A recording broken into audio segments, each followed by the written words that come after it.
Hello and welcome to this week's episode of The Cult of SMMI. I am your host, Scott Mort. A few quick things before we move on to today's story. Number one, as always, everything you hear today falls under a vast umbrella of allegedly. I, Scott Mort, and Strange Pathways, we are not saying that this is what actually happened. These are the allegations of Michael Kovacs. Now, I will say this about Mike. I've known Mike for many, many years. So many years that it kind of frightens me a little bit to think I was ever once 20-something, and that 20-something was 30-some years ago. Mike Kovacs is, to my experience, has been a man of great honesty, great integrity, and great caring. Great caring. I want you to understand something about Mike. Just the kind of person he is. Whenever my mother was fighting cancer, a fight that she ended up losing, whenever my mother was fighting cancer, she had lost her vision due to a stroke, Mike made it a point to travel very far out of his way to come and visit my mom, a woman he loved. He visited my mom. He brought food for both her and I. He was a glorious man, still is a glorious man. Just a wonderful, wonderful human being in my experience. I have no reason to not believe him. Now, we are going to be taking a kind of sort of break. This is the end of the first part of the interview that I did with Mike, an interview that spanned about 3 hours that I've edited down. So what you're hearing today is the last part of that interview. There is a future interview with Mike, and believe it or not, we have an interview coming up in a few weeks from a former member of the SMMI. So there are going to be a few episodes between my interview with this former member. There's some stuff that I feel is important, that I feel needs to get out, because otherwise, if we're not doing what you'll see here next week, the week after, if we're not doing that, this is all just entertainment. I don't want it to be just entertainment. I want this to mean something. And I've said it before and I'll say it again. I think this may be the most important piece of podcasting. And I've been podcasting now for well over 1.5 decades. So, with that in mind, I will see you here next week. No interviews next week. But some important stuff next week, in my mind. With that in mind, on to this week's interview.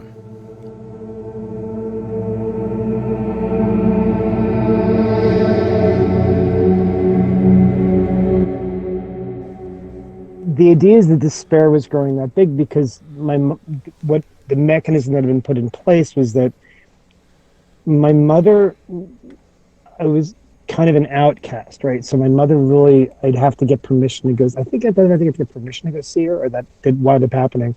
But I couldn't just go there necessarily and see her. And my middle sister, God bless her, she became this almost like an UN ambassador. Like I was now a threat to Teresa because I called her out. I didn't know how badly I called her out, but I called her out. Now she was afraid of me. And so my middle sister became the person who really would visit my mom like at least I would say every day or almost every day, and took care of the medications. And there's a dozens of stories about about all of that and problems with that. But she was the one that, because she works in pharmaceuticals and is super smart, so she was really careful with the mom's meds and all this other stuff, and making, and would, many times it was like, mom's got a fever, we got to get her to the hospital, stuff like that. So it became this thing where I was now the outcast, and my mom wasn't, and my mom's compos mentis, but she's really not swinging for me for the fences. She's just kind of like, oh, whatever, and letting the situation happen. And but again, my mom, all right, I'll cut to the chase so that we'll have a second interview, but I'll cut to the chase.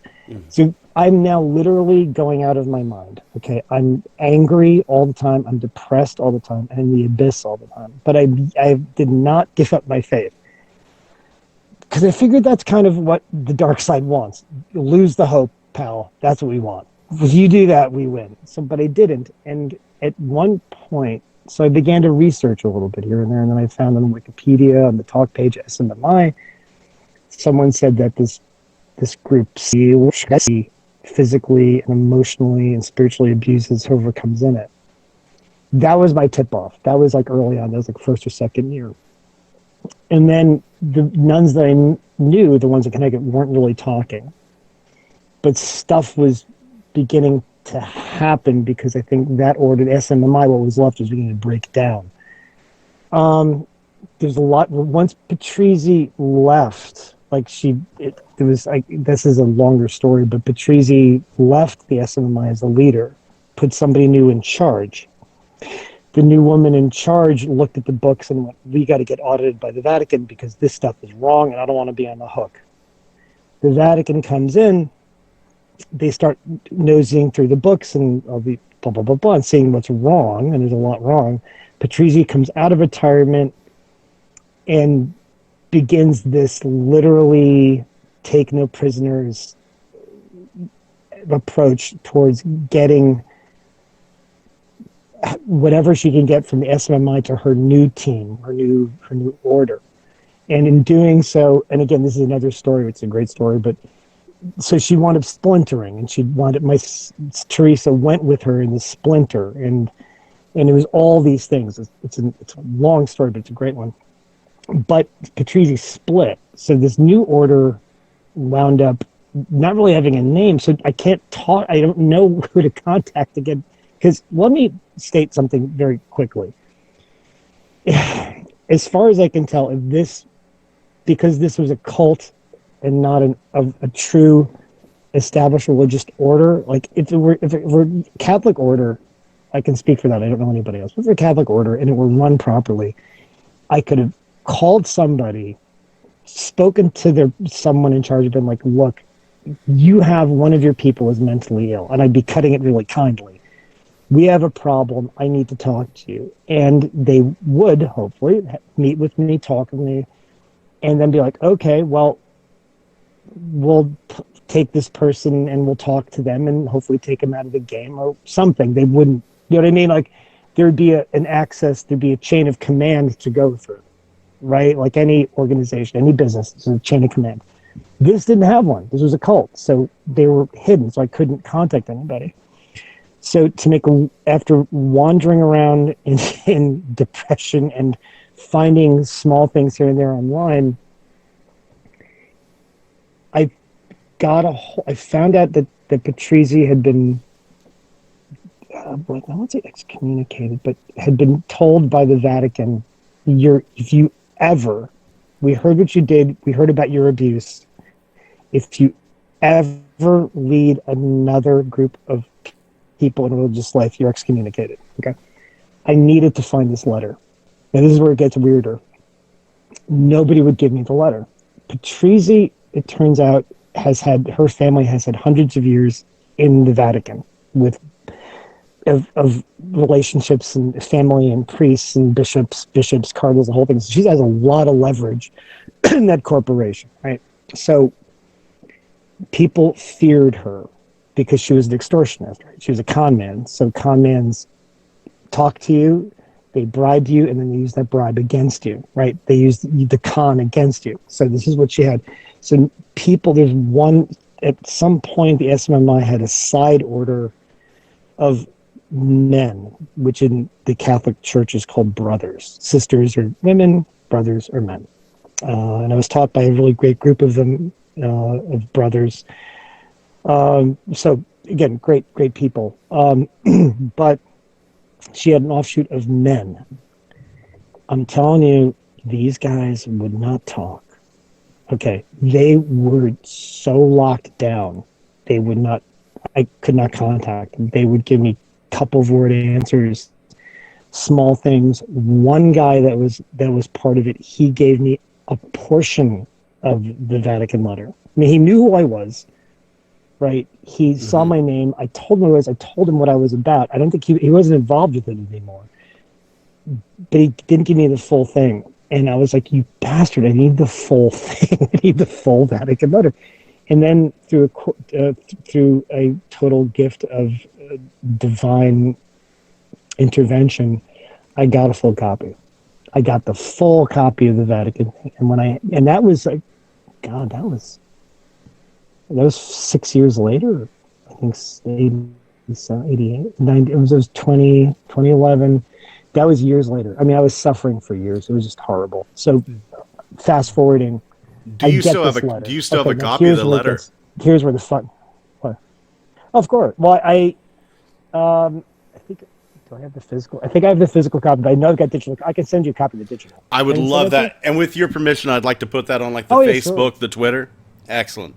Oh, please. Oh, sure. Yeah, I think. Yeah, I mean, I don't see. Before you put it on anything, I'll check with some survivors, see what the deal is with them. They're not mentioned. But yeah, no. But I mean, the Huffington Post took it, so Huffington Post, like, they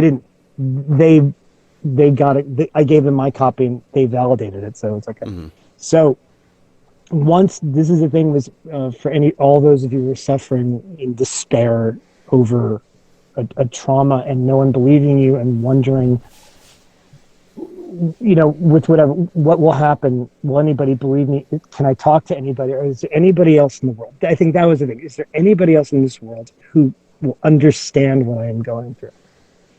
That was the most devastating thing that you can live with. It's like nobody understands. That was my problem. I couldn't find anybody to concur. That was the thing. You couldn't find anybody, and you think you're going nuts. And then finally, I get this letter, and then I'm like, okay. And I'm by the way, I'm posting on this site called PhatMass, PhatMass, and that was this wonderful little golden thread where I found people posting about it. Like, oh, something's up, and small things. No one's hitting super hard. Some people are saying some things, but I'm definitely getting some traction here. Like, there's some stuff. So I start posting under a different name, of course. And I start posting on it, and these things are happening. And then finally I get this letter, and then now I got documents stating what Patricia was about. So I'm like, okay, it's time. So I basically, and a couple of Catholic websites were total jerks. They wouldn't let me join, they wouldn't let me post, they took me down. But this site, because I had a bunch of posts about this that were sidebar abuse, no one was really saying, but it wasn't all great. I post this thing stating that Patrizzi, the SMMI still exists, but Patrizzi herself has started on the order, has kind of been excommunicated, sort of, whatever, but the Vatican has stated her abuse, and I have the letter about it. Post that, right? And that's when the floodgates opened. And I'm pretty sure, yeah, okay, so that was the first thing, and then my memory's a little confused, but the first two people I came in contact with, which led to the third, were life changers. I'm going to say the first one I came in contact with, the survivor who contacted, and by the way, I had to vet these people. It's not like if someone's going to email me through PhatMass, it's not my real name and not my real email. I got to vet them under a different name to make sure they're not a scammer, a reporter, or something, which happened a lot. It's not like, so I had to have them email me under a different name, or read their emails, ask a couple of questions, and vet them, and then I'd let them know who I was. this was a cult. Now, what separates, and I was listening to the radio one day, it was NPR if you want to be specific, but I was going to the funeral of a student's mom, if you want to know the full detail. And I'm driving, trying to find the cemetery, and this show comes on, and it's a guy talking about cults. And this is like early on in all this, I had no idea. And this guy describes what it's like being in a cult, what a cult is. And I almost swerved into an oil truck because he was saying, I was losing my mind. He was saying exactly it. The only thing that separates you not being in a cult and you being in a cult is being at the wrong place at the wrong time. It's nothing. People are not weaker. It's like you just happen to be at the wrong place at the wrong time, and they get you. That's it, right? So I don't want to make it think like these women were weak. These men were weak. No. They just were searching, and they wound up getting a wolf, to take care of them instead of a kind hand. I just want to make that clear. Yeah. Because I don't like the idea is like, oh, they were weak. No, these are great human beings. These are amazingly beautiful human beings it just happened. It's not their fault. And then they left. So, Sarah, who was the one that testified to the Huffington Post, she told stories that really just, made me they broke me again and again and again. One of them was, how that, the same thing, the torture, the lack of sleep, the whole thing. But the other one was like, it was a cult, so they were very, very good at getting everything you own out of the gate. Meaning, but it was very clever. You're going to donate it. It was under the guise of a religious order. And this sort of makes sense. Sort of. It sort of does. You're joining the order. It's a community. So everything you get goes to the community. Again, a beautiful thing when used properly. But what they would do is they'd get these women in their 20s, maybe early 30s or whatever. And these women, maybe they had their parents' inheritance, their parents' house. So somehow they collected, I think it was, I wish I can remember. I'll know for next time. Teresa would know. There's like 5 houses. They had 4. I'm not a low ball and say 3 houses or 4 houses in the Rome area. One was a farm. Okay. They got this from conning these women out of their money and joining. They were asked to, there wouldn't be money for food. So what they would do is they'd sweep up the rice after a wedding. Okay, so that's what they would have to eat sometimes, or be told to eat. And was there maggots? Yeah. I actually have in my show notes here. I do have like the fat mass here and I do see that here. Let's see, working sisters so hard, some had no decent sleep, given rotten food to eat, extreme fastings, lying to church authority. Where is it? There was something about maggots here. Maggots in the food. She was making us eat food with maggots. No privacy in the bathroom. Yeah. That all of that was. Let me also tell anyone who's listening and you. This is the most amazing thing about this. If you have doubts about what these women are saying, allow me to state the following unequivocally. These women, they would call me, contact me, email me. All of these women contacted me, but did not contact each other. They didn't know where the other one was. Okay? So there's no cross communication. Each one of these women said the same story, okay, across the board without knowing the other one even existed. Okay? That was what was very freaky, was you get these stories from these women that all locked in, but they didn't talk to each other. Right, because they didn't know. Like they just wanted the thing about Patrizzi from Nevada again. So that was what was very blew my brains. I was like, oh my god, this is all true because they're not talking to each other. They're not living in a condo together.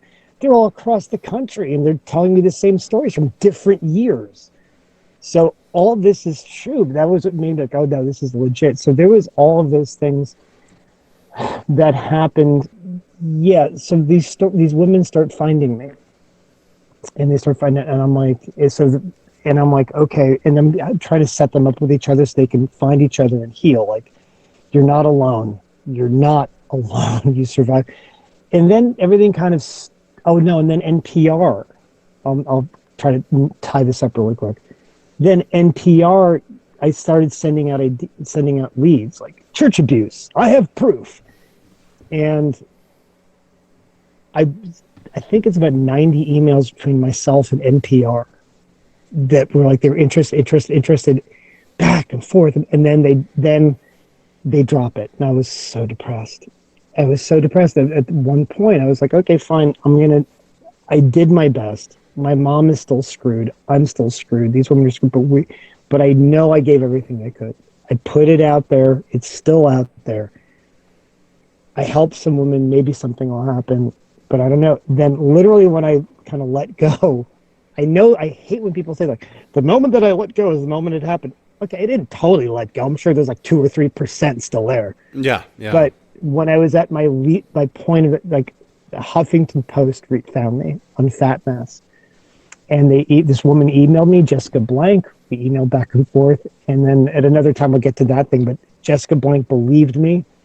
And she ran with that story. And that's what you can find on the Huffington Post site about it. They edited it way down for reasons I'll get to later. But this whole thing that I've spoken about in one way or another was verified by a reputable newspaper with a lot of lawyers and a lot of reporters and a lot of money to help them research.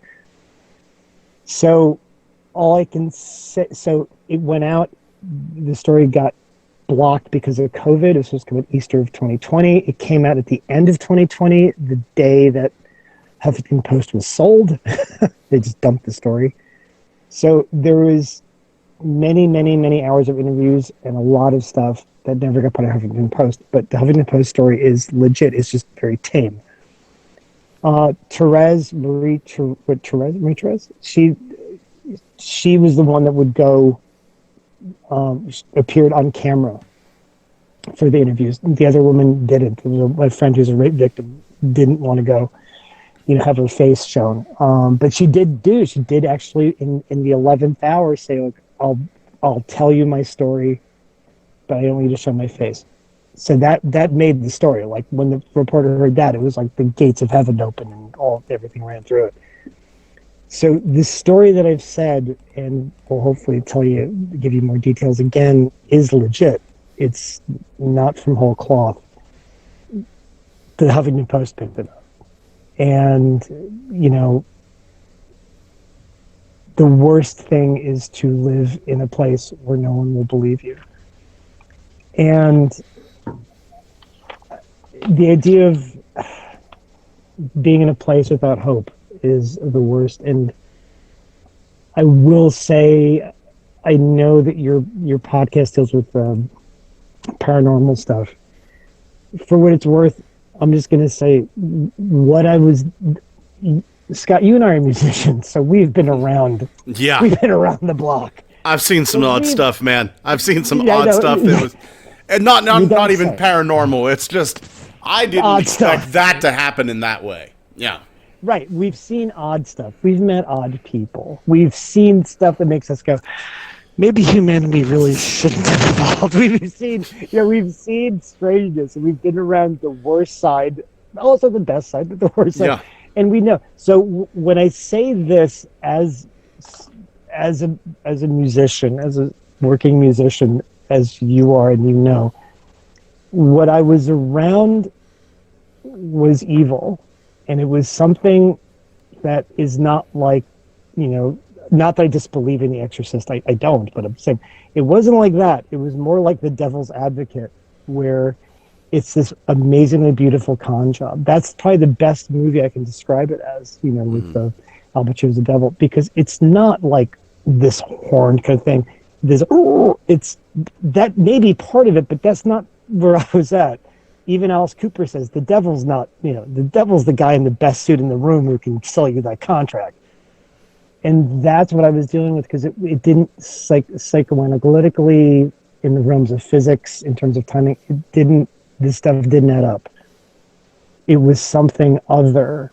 And that's what that one sister Kay told me, like right out of the box, like the first month, like March something, 4th, 5th. It was March 4th of 2011. She said, you're going to have to, you will learn to respect it.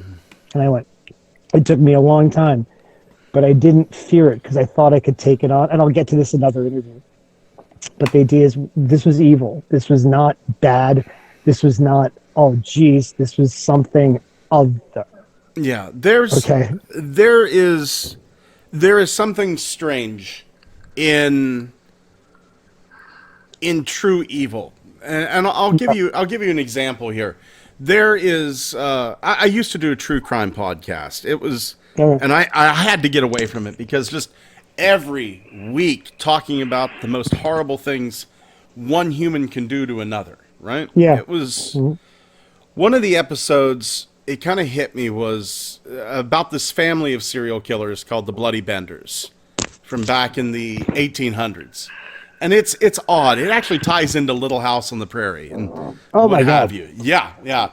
Apparently, Pa Ingalls was one of the people who took down this family, if legends are to be believed, right? Okay. But at one point, like, they're burying people under the house, and they've thrown a couple of their victims into their drinking well. Why did they not die? Yes. Yeah. Right. You and I are drinking corpse water. we would be dead. But there was something not of this earth, not of this realm, keeping them alive. And it's a very easy thing to gloss over, going like, well, oh, that's disgusting. No, let's really look into this. These guys were drinking fetid water soaking in decomposing corpses that they put there, and they were fine. That doesn't happen to humans. No, there's something, that's why it's hard to tell people about this, because unless you've seen it, like when I literally tell you the entire physics of my sister changed right from the moment when she was going towards that doctor, and she then the moment she understood, she had to kind of totally do a 180 into her entire I can't describe it. It just totally changed. It was the weirdest thing ever. The other women concurred with me about this. This is the other thing. Like, and the fact is that my wife, God love her, she's like Yoda on steroids. Like, she can handle my sister Teresa. Like, no, like, you know, she can do it because she's so centered. I'm not. But the idea is also, there's this one thing that happens is that if what happened to me, I'll make it maybe more in another interview. I'll tell you more. But if Teresa is able, if you engage with her, she gets you, and you get angry. That's her hook. And then what happens is she feeds off your energy, and then you get. For me, this is what happened to me. Is like something in the upper left corner of the room with this dark, strange. You can kind of see it, but you kind of know it's there. It's kind of weird. It would kind of come in and just move to center, and then you would wind up turning into this insane, angry human being, and she would be totally centered, and you would be lost your mind. I was scared for myself. I'll go into more detail later, but it happened twice. And the second time I caught myself, and I go, "Hey, Mike, this is not you. Something is you. I don't know who this is, but you got to center yourself because this is not you."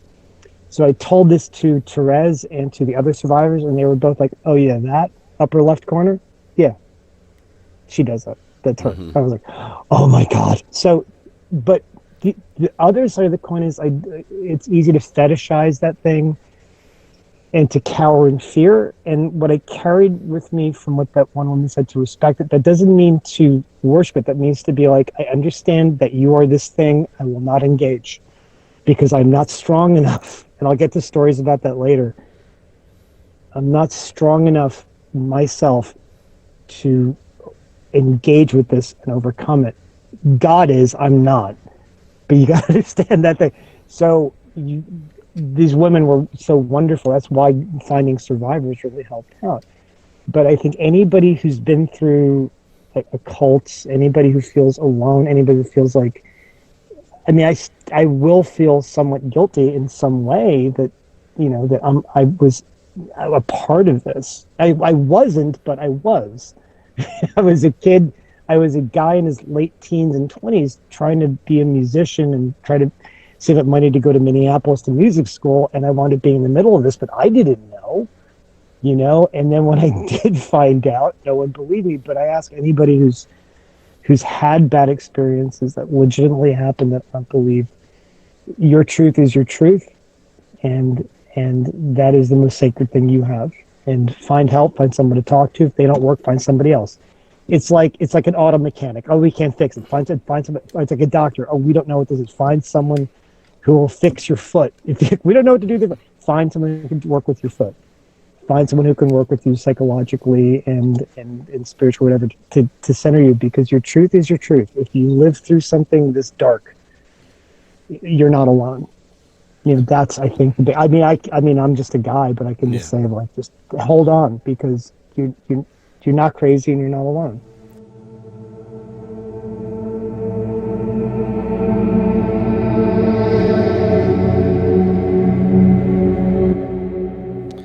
Thank you for joining us here on the Cult of SMMI.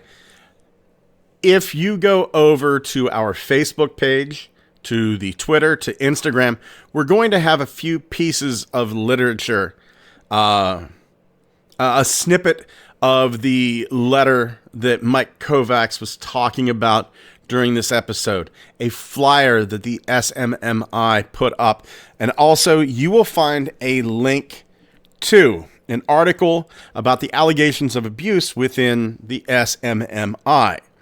A lot of people have been kind of going like, oh, is this real? Is this fake? No, this is very real. And I know a lot of you are not going to read this article because, quite frankly, you're driving, you're cleaning, and it will slip your mind. For those of you that plan to read the article, and I strongly encourage you to do so. It is a HuffPost article. For those of you that do plan, please go over, leave those comments like that.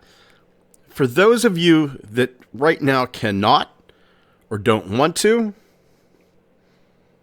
please let me read it for you.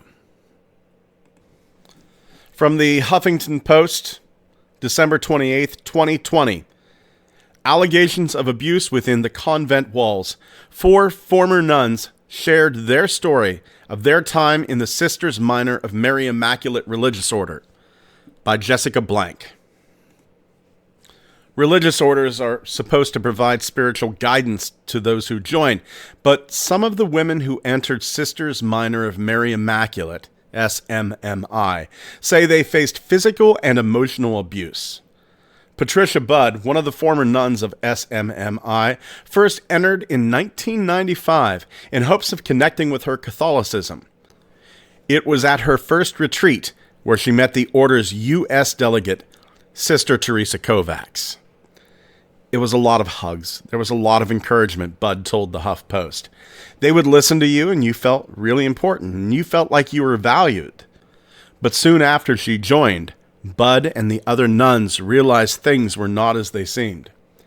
I witnessed other girls just being yelled at on a constant basis by Teresa Kovacs, said Rose, who joined the SMMI in 1995. 3 interviewees asked to only be identified by their first names. According to Rose, a sister named Georgiana often got the brunt of Kovacs' anger. It would be a torrent of the nastiest stuff you could ever say to a human being. She would say to me, said Georgiana. It was meant to keep people in line. Teresa Kovacs did not respond to multiple requests for comment. The nuns faced strict rules. They weren't allowed to speak to each other. They weren't allowed to go for walks outside the convent doors. We were not allowed to walk outside ever by ourselves, said Barbara, who joined the SMMI in 1996. I was not allowed to walk around the block. According to Budd, they even had their food restricted. Basically, your food is pretty much less and less, she said.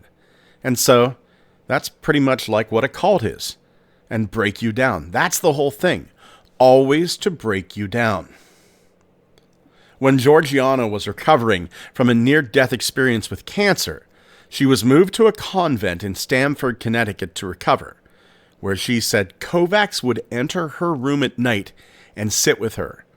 Barbara, who often heard Kovacs enter Georgiana's room, was concerned. I just wondered, why would you be coming up there late at night like that, she said. Rose, whose room was nearby, also heard Kovacs yelling at Georgiana during these late-night visits. It was at this point that Rose knew she needed to leave. However, upon entering the order, she was asked to hand over all of her material possessions and forms of identification. Without money and an ID, leaving SMMI became more like escaping. After only 3 years in the order, she left one day when Kovacs was away in Italy. We were able to arrange for us just to leave in the middle of the day without our habits and with borrowed clothes, said Rose. We must have looked like we just walked out of a hospital bed, out of a coma. Each of the 4 women left the order separately over the course of many years.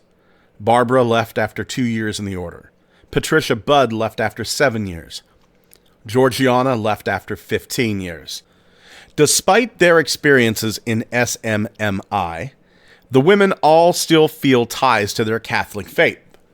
While Rose is a devout Catholic, she acknowledges the problems that exist within the church. The Catholic Church does have many problems, and many other places have problems.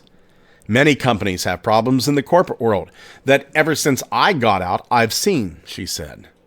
But she encourages others to separate their faith from those institutions. It can affect your spirituality that way if you don't separate the two. They're separate.